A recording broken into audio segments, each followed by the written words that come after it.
સમગ્ર ગુજરાત સહિત દેશભરમાં આવતીકાલે 5મી જૂને વિશ્વ પર્યાવરણ દિવસ નિમિત્તે સરકારી બાબુઓ અને નેતાઓ દ્વારા મોટા પાયે વૃક્ષારોપણના ફોટા સેશનની કવાયત હાથ ધરવામાં આવશે, પરંતુ વાસ્તવિકતા એ છે કે આ માત્ર એક દિવસના તાઇફા સાબિત થઈ રહ્યા છે.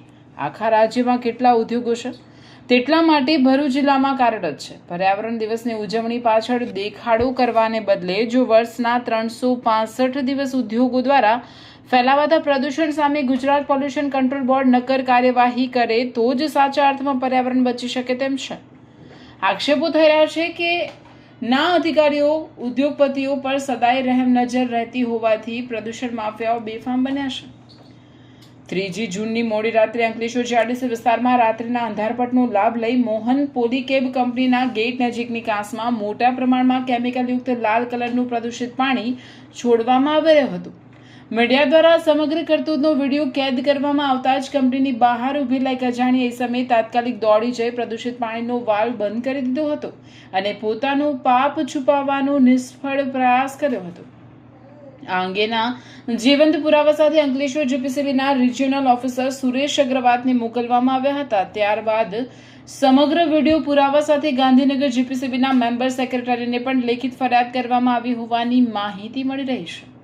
મોડી રાત્રે જ્યારે મોહન પોલીટેબ કંપનીમાંથી અત્યંત જોખમી લાલ પાણી કાંસમાં વહેવડાવતા હોવાની જાણ અંકલેશ્વર જીપીસીબીના રિજિયોનલ ઓફિસર સુરેશ અગ્રવાલને ફોન અને વોટ્સઅપ વિડીયો દ્વારા કરવામાં આવી હતી, ત્યારે તેમનો જવાબ આશ્ચર્યજનક અને શંકા ઉપજાવનારો હતો.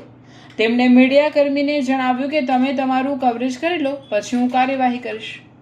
અધિકારીના આવા ઉદાસીન વલણથી સ્પષ્ટપણે ફલિત થાય છે કે જીપીસીબીના અધિકારીઓ જ ઉદ્યોગપતિઓને છાવરી રહ્યા છે. 5 જૂને આપણે વિશ્વ પર્યાવરણ દિવસની ઉજવણી કરવા જઈ રહ્યા છે. સમાચાર માધ્યમ દ્વારા આપ સૌને વિશ્વ પર્યાવરણ દિવસે અભિનંદન પાઠવીએ છીએ. આ દિવસે સરકારી વિભાગો અને ગેર સરકારી વિભાગો દ્વારા વિવિધ પ્રોગ્રામો કરવામાં આવે છે, વૃક્ષારોપણ કરવામાં આવે છે. આપણે પ્રતિજ્ઞા લઈએ કે આવનારા દિવસોમાં પ્રદૂષણ ઓછું થાય. આપણે ઇન્ડસ્ટ્રીયલ વિસ્તારમાં રહેતા છીએ. અંકલેશ્વર એ ઔદ્યોગિક વસાહતનો વિસ્તાર છે. અહીંયા આપણે વારંવાર જોયું છે કે ચોમાસામાં અને ચોમાસા સિવાયની ઋતુઓમાં પણ પ્રદૂષિત પાણી ખાડીઓમાં અને નદીઓમાં જાય છે, જેના લીધે જળ પ્રદૂષણ પર ગંભીર અસરો થઈ રહેલી છે. વાયુ પ્રદૂષણની પણ ફરિયાદો થતી હોય છે. આપણે બધાએ એક સહિયારો પ્રયાસ કરવો જોઈએ કે આનાથી પર્યાવરણને વિપરીત અસર ન થાય. આ થતી ઘટનાઓનું તંત્રનું ધ્યાન દોરવામાં આવે. આ બાબતે અમે સમાચાર માધ્યમોને અભિનંદન પાઠવીએ છીએ કે આ બાબતે બહુ સહકાર આપતા રહ્યા છે અને આવા પ્રશ્નોને ઉજાગર કરતા રહ્યા છે. ભવિષ્યમાં પણ આપ આ પ્રયાસો ચાલુ રાખો એવી અમારી અપેક્ષા છે અને પર્યાવરણને કંટ્રોલ કરવા માટે આપના પ્રયાસો ચાલુ રહે એવી અમે અપેક્ષા રાખીએ. અંકલેશ્વરના જાણીતા પર્યાવરણ પ્રેમી સલીમ પટેલે આક્રોશ વ્યક્ત કરતા જણાવ્યું હતું કે અંકલેશ્વર એટલું પ્રદૂષિત થઈ ગયું છે કે રાત્રે અંધારામાં વાયુ પ્રદૂષણ અને જમીન પર કાંસ મારફતે કેમિકલયુક્ત પાણી છોડીને ઉદ્યોગપતિઓ પર્યાવરણનું સત્યનાશ વાળી રહ્યા છે. જીપીસીબી મૌન રહેતા આ પ્રદૂષિત પાણી આમલા ખાડી અને નાના તળાવો તેમજ નદીઓમાં ભળે છે, જેના કારણે મોટા પ્રમાણમાં જળચર જીવો અને માછલા મોતને ભેટે છે. જ્યારે પણ પર્યાવરણ પ્રેમીઓ આ અંગે ફરિયાદ કરે ત્યારે જીપીસીબી માત્ર પાણીના સેમ્પલ લેવાનું નાટક કરે છે અને વડી કચેરીને રિપોર્ટ કર્યો છે તેમ કહી હાથ ઊંચા કરી દે છે. આ જ કારણે અંકલેશ્વર શહેર આજે સૌથી પ્રદૂષિત મનાય છે. 5મી જૂને સરકારી તંત્ર કરોડોના ખર્ચે વૃક્ષારોપણના કાર્યક્રમો કરશે, પરંતુ મોટો સવાલ એ છે કે જે વૃક્ષો વાવવામાં આવે છે તેનું પછીથી કોઈ જતન કે માવજત થાય છે ખરી, કે પછી માત્ર વાહવાહી મેળવવા અને કાગળ પર આંકડા દર્શાવવા પૂરતો જ આ દિવસ મનાવાય છે.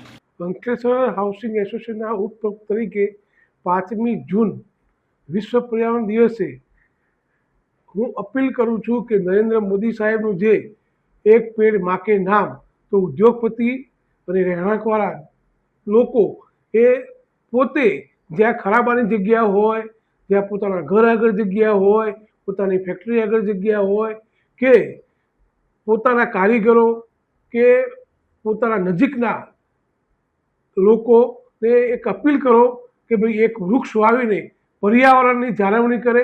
અને આજે અંકલેશ્વરની અંદર જે પ્રદૂષણ છે એ પ્રદૂષણ જો વૃક્ષો વધારે વાવશો તો પ્રદૂષણ ઘટશે એવી હું સૌને અપીલ કરું છું. જો તંત્ર સાચે જ ગંભીર હોય તો રાત્રિના અંધારામાં નદી નાળાઓ અને કાંસને ઝેરથી ભરી દેતા ઉદ્યોગો સામે કડક કાનૂની હાથ કેમ અજમાવતું નથી? ભરૂચ જિલ્લામાં 5 જૂન વિશ્વ પર્યાવરણ દિવસ ઉજવવા માટે તનતોડ મહેનત થઈ રહી છે, પરંતુ ભરૂચ જિલ્લાના ઉદ્યોગોમાં જે પ્રદૂષિત પાણી છોડવામાં આવે છે, રાત્રે અંધારાનો લાભ લઈને છોડવામાં આવતું હોય તેવું માનવામાં આવી રહ્યું છે. આપણે જે વિસ્તારમાં છે, અંકલેશ્વર જીઆઈડીસી વિસ્તાર છે, તમે આ પ્રથમ દ્રષ્ટિએ જે કાંસ જોઈ રહ્યા છો, મોટા પ્રમાણમાં અત્યારે પાણી છોડવામાં આવી રહ્યું હતું. મીડિયા સ્થળ ઉપર આવ્યું હોવાના કારણે તેને હાલ બંધ કરવામાં આવ્યું છે, પરંતુ એટલું દુર્ગંધવાળું અને પ્રદૂષિત પાણી છે. પર્યાવરણને નુકસાન કરનાર કોણ? ઉદ્યોગપતિઓ જ પર્યાવરણને નુકસાન કરતા હોય છે, કારણ કે આ પાણીને ખરેખર તો ટ્રીટમેન્ટ કરવાનું હોય, ટ્રીટમેન્ટ બાદ એને છોડવાનું હોય છે. પરંતુ આજે હું તમને આ સંપૂર્ણ કાંસ આગળ સુધી બતાવીશ કે ખરેખર આ કાંસમાં કેમિકલ યુક્ત પાણી છોડવામાં આવતું હોય છે અને સીધું જ પર્યાવરણને નુકસાન થાય તે પ્રકારેનું કૃત્ય કરવામાં આવતું હોય છે. અહીંયા ભલે જીપીસીબી ઊંઘતું ઝડપાયું હોય, પરંતુ જીપીસીબી ઊંઘતું ઝડપાયું કે પછી સેટિંગ કોડમાં છે, એવા અનેક સવાલો ઉભા થઈ રહ્યા છે. હું સંપૂર્ણ તમને આજે ગટર છે જેમાં રાત્રિના અંધારાનો લાભ લઈને જે પ્રદૂષિત પાણી છોડવામાં આવે છે, હું તમને પ્રથમ દ્રષ્ટિએ બતાવીશ. છેક સુધીના કાંસ લાઈનમાં રાત્રિના સમય દરમિયાન પાણી છોડવામાં આવે છે. ગંભીર પ્રકારનું પ્રદૂષિત પાણી છે. આનાથી પર્યાવરણને તો નુકસાન થાય છે, સાથે સાથે જીવન સૃષ્ટિને પણ મોટું નુકસાન થતું હોય તેવું માનો. તમે જોઈ રહ્યા છો આ પાણી છે તે એટલું દુર્ગંધ વાળું છે અને એટલું ગંભીર પ્રકારે જોવા મળી રહ્યું છે કે આ પર્યાવરણને નુકસાન કરી શકે છે. પરંતુ આ અહેવાલ બાદ હવે જીપીસીબી કેટલું જાગૃત થશે તેવા સવાલ ઉભા થયા છે. મોડી રાત્રિના સમયે અંધારાનો લાભ લઈને ઉદ્યોગપતિઓ પાણીનો પ્રવાહ, એટલે કે જે કંપનીમાંથી પ્રદૂષિત પાણી નીકળતું હોય છે, ઝેરીલું પાણી નીકળતું હોય છે, તેને સીધું જ ટ્રીટમેન્ટ કર્યા વિના છોડી દેતા હોય છે અને મોટું પર્યાવરણને નુકસાન કરતા હોય છે. પરંતુ સવાલ એ છે કે 5 જૂન વિશ્વ પર્યાવરણ દિવસે વૃક્ષારોપણની મોટી ગુલબાંગો ફૂંકતી કંપનીઓ પોતાની જ કંપનીઓમાં જે પ્રદૂષિત પાણી નીકળે છે તેને સીધું જાહેરમાં છોડી દે છે અને આ લોકોને પણ જીપીસીબી છાવરતું હોય તેવું માનવામાં આવી રહ્યું છે. આ અંકલેશ્વર જીઆઈડીસી વિસ્તારમાં મોટા પ્રમાણમાં રાત્રિના સમયગાળા દરમિયાન અંધારાનો લાભ લઈને પ્રદૂષિત પાણી છોડાતું હોય છે, જે પર્યાવરણને મોટું નુકસાનકારક સાબિત થઈ રહ્યું છે.